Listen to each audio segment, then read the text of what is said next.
Bonjour et bienvenue à cette deuxième et donc pas dernière vidéo de la Riddle of Covid. Aujourd'hui on va toucher à un sujet qu'on survole d'habitude un peu trop, autant en salle qu'en GN, c'est quoi une touche safe, à quoi ça sert, dans quel cadre on va les faire. Donc je vais commencer par le cadre, il y a différents types de GN, il y en a plein, il y a plein de gens sur internet qui en parlent même mieux que moi, mais dans un cadre qui est finalement très commun et très habituel, il y a des GN où les points de vie existent, chacun doit les compter soi-même, l'issue du combat n'est pas prédéterminée à l'avance, et c'est l'interaction du combat qui va définir qui gagne, qui perd. Pour ce cadre de GN précis, on va discuter maintenant de ce qu'on appelle les touches safe. Donc, ce qu'on veut une touche safe, c'est une touche qui ne va pas faire mal à l'adversaire, mais on veut aussi qu'elle soit facile à compter.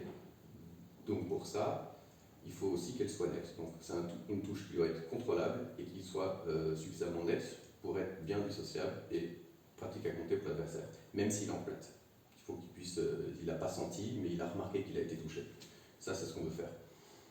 Donc pour le contrôle, la clé, c'est de ne pas faire un mouvement trop ample. Si vous partez avec toute votre hanche, tout votre bras, toute votre épaule, vous allez, quoi qu'il arrive, pas pouvoir arrêter ce combat. Et si l'adrénaline monte au milieu de l'interaction, ça va être absolument catastrophe. Donc pour ça, ce qu'on recommande, c'est de véritablement avoir la touche est véritablement contrôlée par les poignets et les doigts. Et avant ça, forcément, vous allongez le bras pour la distance. Donc c'est allonger le bras, et puis c'est fermer les doigts. Tac.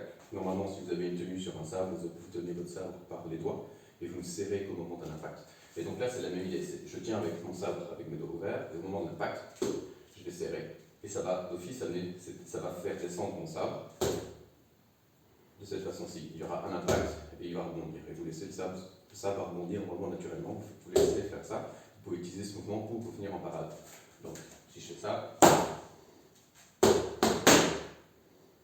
donc ce sont ces touches-là. Donc, c'est véritablement les doigts qui ferment, tac, tac, tac. Le bras, on l'allonge pour la distance et le poignet va orienter pour la localisation. De cette façon-ci, vous avez une touche qui est nette, donc facile à compter pour l'adversaire. Même s'il est en plate, ça fait un pong. Il va pouvoir l'entendre, il va sentir qu'il y a un choc, même s'il n'a pas senti la touche sur lui. Et donc elle est très facile à compter, très nette et très contrôlable parce que vous ne partez pas avec tout votre corps. Ça, c'est donc le plus essentiel. Contrôlable, net. Donc si vous avez un Ben à la maison, c'est parfait. Si vous avez un coloc, vous jetez un sabre dans les mains, c'est bon aussi. Et vous pouvez travailler ça tranquillement jusqu'à ce qu'on se voit pour la semaine prochaine. Donc c'est une main qui tient un sabre avec les doigts, on allonge, et si mieux ça va, faites comme vous pouvez faire des lightning ou juste des attaques simples.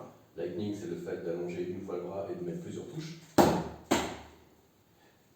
dans ce même allongement. Donc ça, c'est un exercice que vous pouvez travailler tranquillement à la maison.